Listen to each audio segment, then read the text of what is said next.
Before release, I was getting around maybe like 30-ish concurrent viewers, 30 to 50-ish. And then upon release, I jumped up and I think I maxed out at over 3,000 at one point. It was overnight in terms of the explosion, but it wasn't overnight in terms of the work because I had like built up to it. Preparing for this for two years at this point. Yeah. My goal was just to be like, if you type in Spellbreak, you find me. If you type in Spellbreak gameplay, you find me. If you type in Spellbreak classes, you find me. No matter what you search, you're gonna find me. And that was kind of my goal throughout the 2 years of making videos. And being able to see the different releases coming in the distance was like, okay, well, this is when it's gonna spike up, is when they do this. And then they do that and it would spike up a little bit. And then I'd be like, okay, well, beta 2's coming. So it's gonna spike up then again. And then it went from beta 1 to beta 2 and got another big bump. And then it was going from beta 2 into full release. And I was like, this is basically what I've been working towards for the last year and a half. And I'm gonna put everything into it at this point because full release was just what I was working towards, right? When I'm building all this up, it's like when the game releases, it's going to be the biggest explosion yet. And so I just buckled down and was like, I know what content I need to make, and buckled down and made all the guides, all the things that I knew people would search for out of the gate, and dropped all of those right before release. And then when release hit, it was a huge spike. I went from Fortnite, where I was getting 1 viewer, to Spellbreak, and I realized between the switch that I should not be playing oversaturated games, especially if I'm not making YouTube content consistently for it, that I need to find something that's on its way up, and I need to grow with the game. If you're going into the biggest games, you're competing with the biggest creators, which when you're a 1 viewer person, unless you're doing something very drastically different or have some way to bring in a wave of people to push you to the top of the list, you're not gonna be able to do anything. I don't think there's ever going to be another streamer that's going to blow up from just streaming, unless they do something really big, like having some type of show or something very, very unique. If you're trying to sit down and play video games and hit start streaming, that in my mind is not productive in terms of reaching your goals. Twitch has always been kind of the cherry on top for me. And I think that's how it needs to be for most people. I think you need to go in and realize that you need to be building everything to push towards your Twitch, because nothing else is going to push towards your Twitch unless you build things to do it. Marcus, welcome to the Becoming a Streamer podcast. It's great to have you on. It was actually a community member that was like, we need to get Marcus on the show. You've had a journey for a while in this space. I mean, one of the things that the tweets that I recognized you put out was, I've been waiting for this, or waiting to catch this wave for a while. This was like back last year, and I was like, that's so fitting. And it's really good advice and perspective, I think, for someone who's been in the game for a while. So thank you for coming on. Really appreciate you sharing your story. I appreciate you having me, man. So can you expand on that tweet a little bit? Like, what does that mean? Is it? So I've been playing Spellbreak which is my main game at the moment, for a little over 2 years now. It was under NDA when I started, and I saw potential in it. That's the whole reason I switched to it. I actually wasn't a huge fan of the game out of the gate, or just based off seeing videos on it, and my friend kind of pushed me to it, and I tried it and fell in love with the game, and then was just like, okay, I'm gonna start just building up content. And I had a good amount of videos ready to drop when the NDA dropped, and then have been posting since February of 2019, all Spellbreak stuff, essentially. And I just saw massive potential in the game, and I've just been building up my resume, sort of, and trying to, especially on YouTube, trying to take over as many search terms as I can. So if you go on YouTube, my goal was just to be like, if you type in Spellbreak, you find me. If you type in Spellbreak gameplay, you find me. If you type in Spellbreak classes, you find me. No matter what you search, you're gonna find me. And that was kind of my goal throughout the 2 years of making videos. Well, I want to get into that, but your journey didn't start there in 2019. Your journey started long before that. I think it'd be helpful just for those that are listening is give them a sense of where you are now. Like, where are you creating content now? How often are you creating content? Is this your full-time role right now? Yeah, so I went full-time in September. I've been creating content since I think like 2009-ish. It was back in for Call of Duty 4 was when I started originally. So I've been creating content since then and took a little bit of a break. And now I have gone full time. I post videos daily. I stream Monday through Friday. And then sometimes on weekends, I leave them open and I tend to go and stream on weekends anyway. But I say I don't normally do weekends, but I really stream basically every day and do YouTube every day as well. Cool. Well, that's super helpful, and also just the time you've been in the space. One of the things we like to do on the show is wind the clock back a little bit. So, young Marcus, where did young Marcus grow up? I'm from California. We're outside of San Francisco. It's sort of a small town, but basically, yeah, it's just small town, not a whole lot, and spent most of my time indoors playing video games, so this was a natural path. What was your favorite game growing up?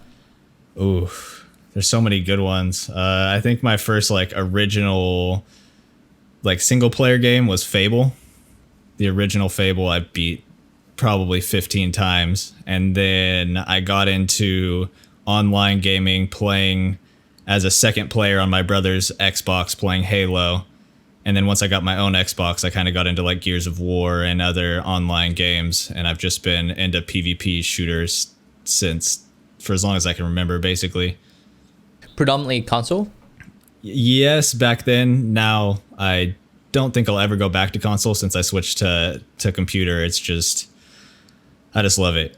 I can't use a controller anymore. I have to play keyboard and mouse. So I think I'll mainly stick to computer now, and maybe do some console stuff if I'm playing like racing games or something like that where I need to like feather the triggers.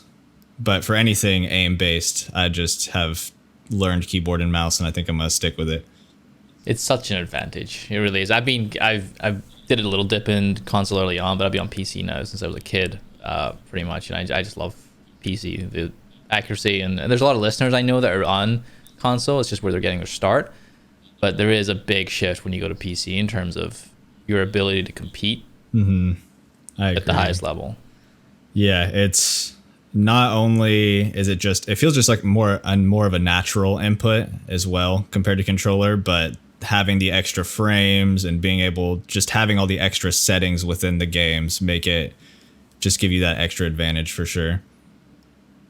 So coming back to your college, you were or back to your teenage years, was that when you were getting into Gears of War, etc.? You got your own Xbox at this point, and this is pre-school. Did you have a job? Did you go to school?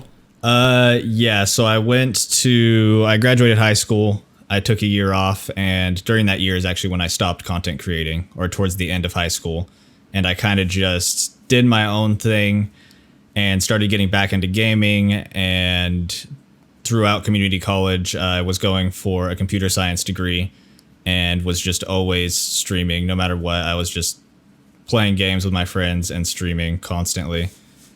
So I want to dig into that. So you said did you stop making content? Yeah. Before or after school, you stopped making content, take that year off. Let's wind the clock then. Like, when did you start making content? How did you start making content?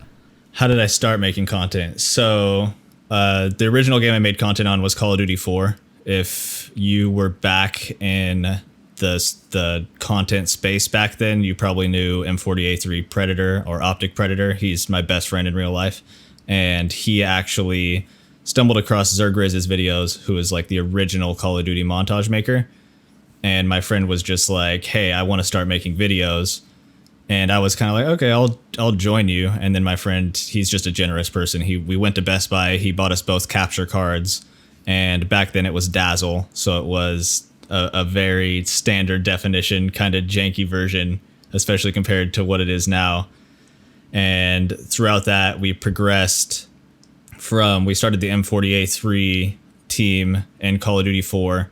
And then he got into OpTic and I got into OpTic.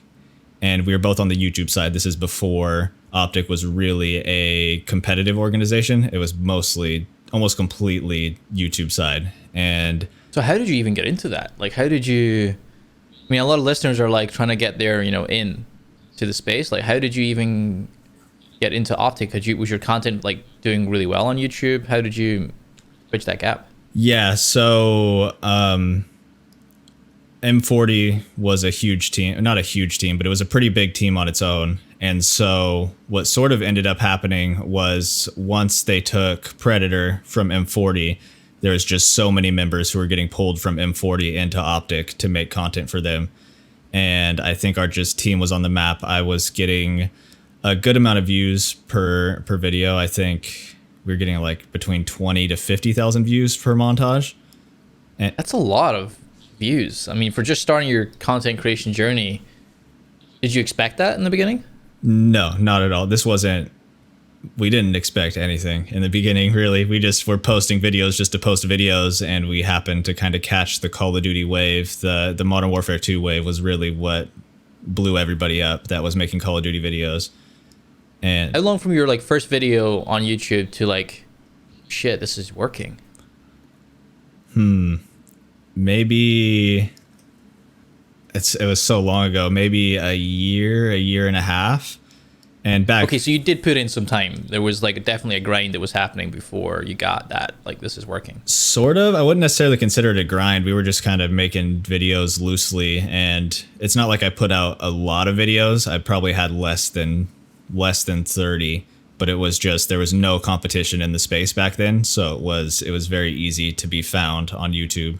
And that was back when montages were like the big thing, because right now if you post a montage, it's kind of like looked over, it seems to be. And back then it was really the only videos that were being watched. And then they kind of gradually went into live commentaries, or you'd get like a gameplay and then you'd record a commentary over it, and has transitioned into kind of where it is now from there. So you started getting the views. Did that then make you take it more seriously? Like you said, you were like pretty inconsistent. You were doing it every now and then, but when you started getting like the 30K views, etc., was that when you were like, oh, like this is something I need to take more seriously? Or were you so busy with real life?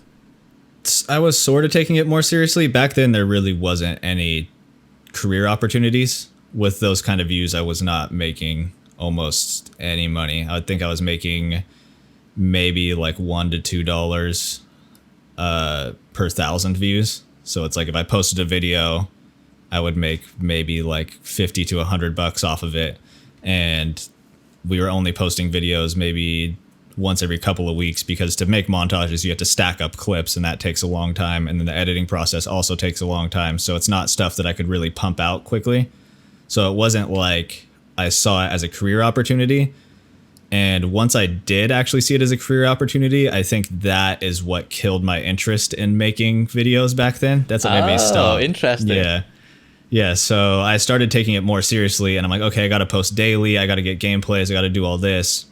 And putting all that pressure on myself was kind of just, I was falling off in general, just with my interest in Call of Duty and going for clips, because it kind of turned into, hey, let's spawn trap everybody and not set up the same clips, but every single clip looked exactly the same at that point, and I was just getting bored with it. And then it was actually on Thanksgiving one year, my Xbox account got hacked, and that kind of pushed me away. And then I just was getting more and more stuff pushing me away from the scene, and kind of wanted to do real life stuff at the same time, just like teenager stuff, wanting to go out, wanting to meet people and hang out, and then dropped off. And kind of just, I honestly completely dropped it, and then came back. I don't remember exactly what year I came back.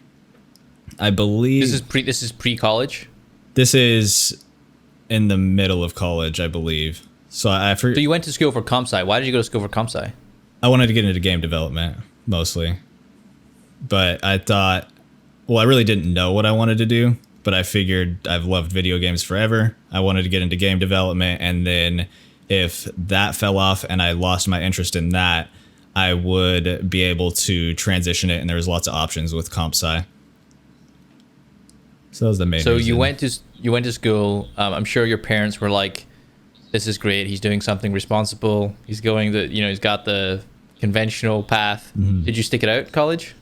I am one class away from my associates in computer science.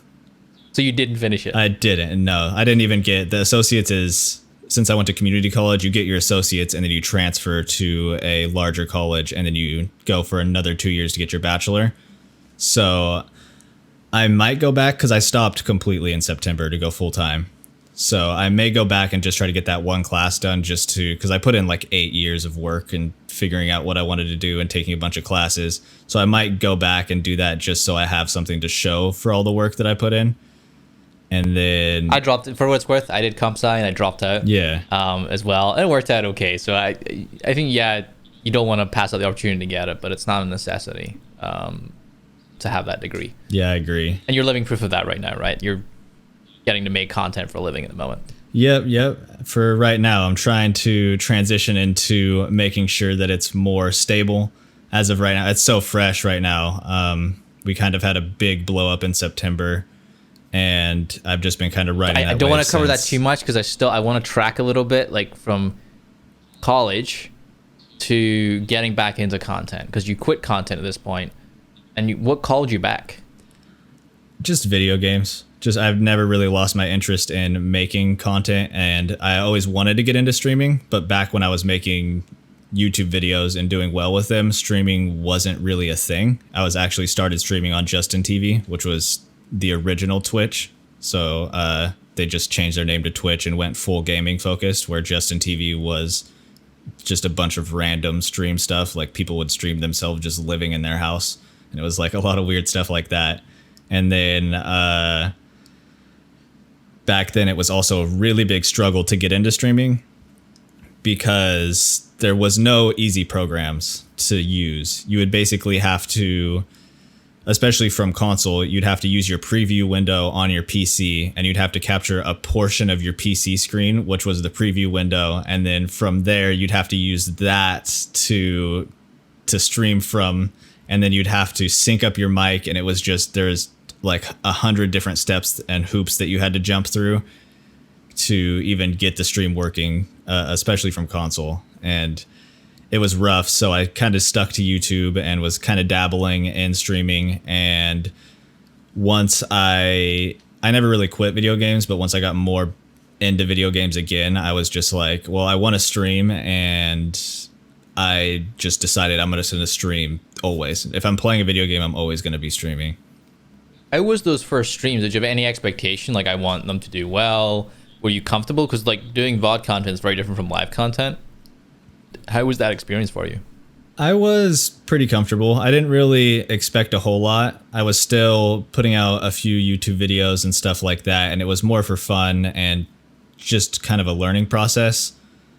As far as feeling comfortable, I think I've always felt more comfortable in front of a camera than kind of anywhere else. Like having a one-on-one talking to my camera was kind of like my outlet in high school. So if I had anything to talk to, like those live commentaries where I'd get a gameplay and I'd just sit down and talk into my microphone and throw them over the gameplay, that was kind of like, it was a big outlet for me. And so that's always been a comfortable space for me, and I've never really felt any uncomfortability in front of a camera. When you first had when you were going live, what was your viewership like? Because you had this moderate success already on some of your YouTube content. Did some of that parlay over onto your streaming side, or was it like you're kind of starting afresh and it was a slow start? So when I originally started streaming, it was when I was still making YouTube content. It was before I dropped off completely. And so I don't remember the exact viewership. I actually wish I can go back and look at those analytics, but it's not even a website anymore. So I have no idea what my viewership was like. But I remember being able to see chat and having people interacting. So it was probably at least I'd probably say between like 20 to 100 people possibly. But I mean, when I'm switching from getting 50,000 views a video to having 100 people watching, the numbers difference felt like I really wasn't getting any viewership, when 20 to 100 people in your stream is quite a bit of people. Was that a bit of a gut punch? Did you feel like, oh wow, I'm not as big, or were you like, no, I'm having fun, this is totally cool? I was having fun with it, and I definitely didn't take it as serious as I did making YouTube content, but I was still having fun with it and just doing what I felt was fun at the time. So I wouldn't stream constantly. I'd just stream whenever I felt like it. And it got to that point to where there's so many different hoops I had to jump through, like I was saying, to get everything set up, that I kind of fell off of streaming and went back to mostly YouTube again. Did you have to balance any work like during this time, or school at this, like throughout this time? Yeah, so when I first started, I believe I was in high school through the majority of my Call of Duty content creation. And then I think it was maybe senior year when I completely stopped, or like the very end of senior year.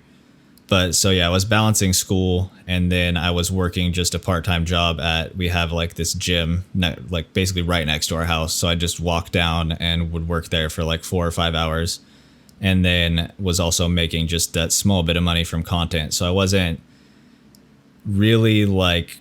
struggling for money necessarily, and my parents were really supportive, so that definitely helped.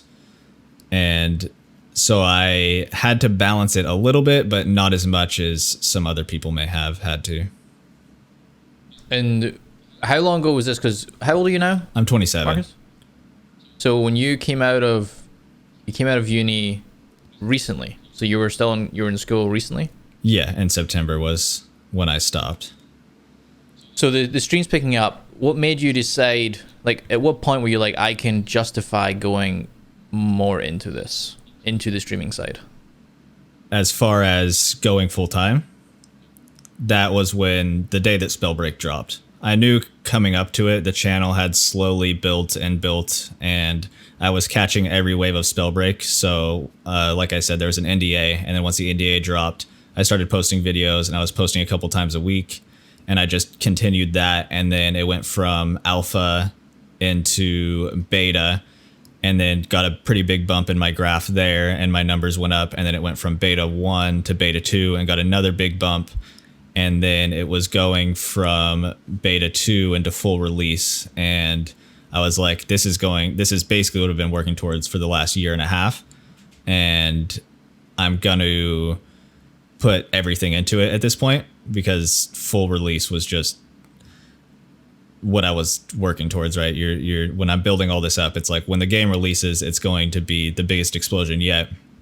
So I hadn't necessarily dropped out completely at the start of the game. It dropped on September 3rd, and I think I like worked the day before. I've actually worked for my dad for a little bit, so it's very very lenient. And was he supportive in that idea of dropping out? Yeah, he was supportive. That's one of the things I always wonder, like, the people around you, like, do they get it? Like, do they get what you're trying to do? No, but they're supportive. They're as supportive as they can be. That's awesome. That's good that you have that, because some people don't even get that. There's like a lot of like, I just don't get this. I'm not interested. I don't know why you do this. But it's good that they're at least encouraging you to do something that you're passionate about on that side. Mm-hmm. When you have, when you started the Spellbreak content back in November in 2019, what was your viewership like, and how was it starting to grow? Like, just from like a concurrent viewers side on the streaming side. So before release, I was getting around maybe like 30-ish concurrent viewers, 30 to 50-ish. And then upon release, I jumped up, and I think I maxed out at over 3,000 at one point. And that was with a raid, and I think without a raid, it was a little over 2,000. That is epic. Yeah, it was really it was overnight in terms of the explosion, but it wasn't overnight in terms of the work, because I had like built up to it. Preparing for this for two years at this point. Yeah. Was it a linear progression? Like, you know, each release you were going from 30, and then it was like, I've got 100, and then it was like 200, or was it like just a sudden spike from kind of consistently at the 50 to 100 range and then release? So it went from, I probably had like 2 to 5 viewers for a long time. The Spellbreak community is really supportive of basically everybody in it. So everybody's in everybody's streams. So we kind of jumped around between like 5 to 10. And then as the game grew, I kind of grew with it. And so it went from like 5 to after it went from like alpha into beta, it went from like 5 to 15. And then when it went from beta to beta 2, it went from like 15 to like between 30 to 50 concurrents. And the game actually went offline for, I believe it was 2 months between beta 2 and release. And so I just buckled down and was like, I know what content I need to make and buckled down and made all the guides, all the things that I knew people would search for out of the gate, and dropped all of those right before release. And then when release hit, it was a huge spike, and it's dropped down quite a bit since then, but it's sort of starting to climb again. And I don't think the potential has been hit for the game yet, essentially. So it's a really good insight, I think, for those listening is, how did you have the foresight? Because Spellbreak's a good game, but how did you know back then that it was going to be a good game? Because a lot of new content creators can be like, oh, I'm just going to play COD because it's like the most watched game, or like something like League or Fortnite, whatever it is. I'm just going to play that game. But you were like, no, I'm going to focus in on this niche, and I'm going to take a bet on this brand new game that's not proven yet. How did you have so much conviction in that? Well, I went from Fortnite, where I was getting one viewer, to Spellbreak, and I realized between the switch that I should not be playing oversaturated games, especially if I'm not making YouTube content consistently for it, that I need to find something that's on its way up, and I need to grow with the game. As far as buckling down and going into one game, I don't think it was probably my smartest idea. Honestly, I wouldn't necessarily recommend it unless you're really, really adamant that you think the game's going to be successful. But at this point, I'm sort of trying to build my way to where if I transfer to another game, I can still continue my career as a content creator. So I felt it, and then I saw the growth immediately when I switched, and the support of the community as soon as I switched, and just kind of knew that I was going to keep growing with it, and being able to see the different releases coming in the distance was like, okay, well, this is when it's going to spike up, is when they do this, and then they do that, and it would spike up a little bit, and then I'd be like, okay, well, beta 2's coming, so it's going to spike up then again, and I could see the dates. Was that a function of you like deciding to go to Spellbreak? Was it like, I just wanted to try something different because Fortnite's obviously not working, and it didn't matter if it was Spellbreak or something else, you just tried something else, and then you seen that it worked, and that gave you the conviction? Or was it something about the developers, or like their commitment to the game, or like the game itself that you loved? It was Predator again who brought me the game and showed it to me, and he was excited about it, and I really wasn't. And we have these talks where I'll sit down with a lot of my content friends and just kind of talk about making content.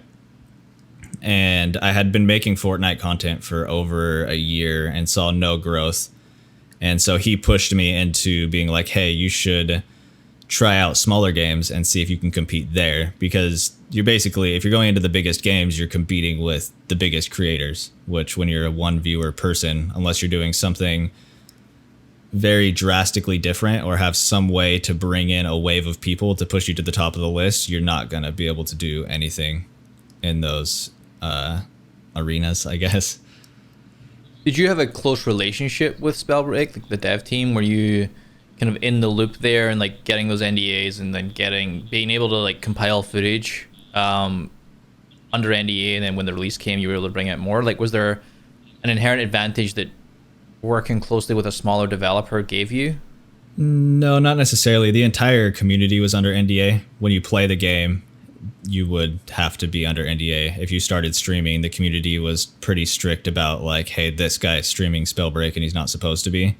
And then the developers would hop on that and would either ban their account or do any of that stuff. But I didn't really get in with the developers until much later into making videos.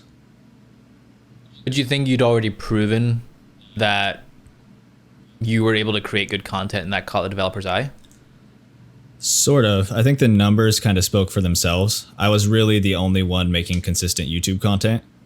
So I was gaining all of the traction. And like I was saying, I wanted to be in every category. No matter what you searched for, I was just building it so when the game blew up, there was no option but for people to find me on YouTube, at least. And how did you get inspired to do that? Like, how did you know that you could own that search engine? I don't really know. I watched a lot of Harris Heller and Devin Nash, and I just took a full dive into content, and I knew how algorithms worked, sort of, from my background, and I knew that when somebody searched for something, that I needed to be the most clickable, right? To be able to pull in the viewers. So I was just like, since it was a small game, I needed to be the biggest YouTube creator for it. In case it didn't work out, I needed to gain as much as I could. So it was my goal. I don't know how the whole taking over every search term really came in, but it was just my goal to make sure that I was the biggest creator for Spellbreak, and that was part of the puzzle. And were you putting in a grind at this point? Like, when you had this focus, were you like now putting in the hours? Like, I'm going to make this happen. Yeah, I was probably playing a good like 4 to 8 hours a day. I'm not as much as like a long-term streamer where I feel like I need to sit down and stream 8 hours a day. I'm more of I go into my stream with intent for YouTube videos. And then once I get my YouTube video, I'm like, okay, now I'm just kind of streaming for fun. This is extra. So it's always kind of coming down to, I want to get my YouTube stuff done. It's always been a very YouTube-centric approach to it. It brings up that thing we were chatting about just before we started the podcast, which was around you cannot rely on the platform. If you're just going live on Twitch and you're solely relying on the platform to drive discovery of your content, you're probably going to fail. How important do you think it is for a newer content creator that's just starting to think about off-platform content? Or newer live streamer particularly? It's everything. I don't think there's ever going to be another streamer that's going to blow up from just streaming unless they do something really big, like having some type of show or something very, very unique. If you're trying to sit down and play video games and hit start streaming, that in my mind is not productive in terms of reaching your goals. That is hopefully a very good wake-up call for every listener that is just mindlessly going live on Twitch every day or every other day. It's probably not going to work. That's great advice. Did you ever feel like giving up? Barring the times you did give up, which was like way back when, but I mean more in the last like 2 years. Not necessarily. I've definitely taken a step back and slowed down a little bit because I don't want to burn myself out. I know that I'm kind of in it for the long haul, so I'm not trying to sit down and do 24-hour streams every day and really put 100% effort in all the time. I know I need to take breaks, and I know I need to have a life outside of streaming to support my life inside of streaming. So I didn't really think about giving up. I was really just very focused on the fact that this is going to sound weird, but it's really the only way I know how to say it, that nobody cared who I was, and I had to find a way to make content to make them care. And I was just focused on, that's where kind of the search algorithm came in, where it's like, nobody's going to click because my face is on a thumbnail. So I never, up until I think like last week, I had never put my face on a thumbnail because I was just like, people are going to see me. They're going to realize I'm not their favorite streamer, so they're not going to click the video. But now you're thinking about long-term sustainability and building a relationship with your audience so they actually care about you. Exactly. That's great. When you went full-time back in November, what gave you that conviction? A lot of content creators, you know, they've been doing it for years or 6 months, whatever it is, and they may be asking themselves that question is like, when is the right time? For you, when was the right time? Well, I saw that explosion from going from 50 viewers, and then I was up above 1,000 viewers within overnight. As soon as the game dropped, I was just, because the game was down, so there was no way of playing the game. Nobody was playing the game for 2 months. And then, so I was playing off games like, I think Fall Guys was out at the time and other things. And I was pulling in maybe like 10 to 15 viewers that I had kept from Spellbreak. And then as soon as I saw my viewers just explode and my YouTube numbers explode, which actually happened before the game dropped. It was about like a week before my YouTube numbers just started climbing and climbing and climbing and climbing. And then all of a sudden they just blew up. And that was very obvious to the fact that I had an opportunity on my hands. It's a really good, it's like take advantage of opportunities, because they might not always come. So when something is working, double down on it. It's not a chance to like coast. We talked a lot about it in this podcast, but if you reflect back on your journey, and there's listeners out there, and everyone's journey is a little bit different, it's subjective, but for you, what do you think was the contributor to your success so far? The biggest, as far as just growth, it definitely other platforms, YouTube. As of right now, I kind of made like a silent New Year's resolution to start pushing more of my socials as well. But Twitch has always been kind of the cherry on top for me. And I think that's how it needs to be for most people. I think you need to go in and realize that you need to be building everything to push towards your Twitch, because nothing else is going to push towards your Twitch unless you build things to do it. That's great insight. Marcus, I appreciate you coming on the podcast. Where can people find you when they want to go check out your content after this? Both on YouTube and Twitch at MARCUSakaAPOSTLE, and also on Instagram and TikTok as well at the same. Cheers. Well, thank you so much. I appreciate the time. Thanks for having me.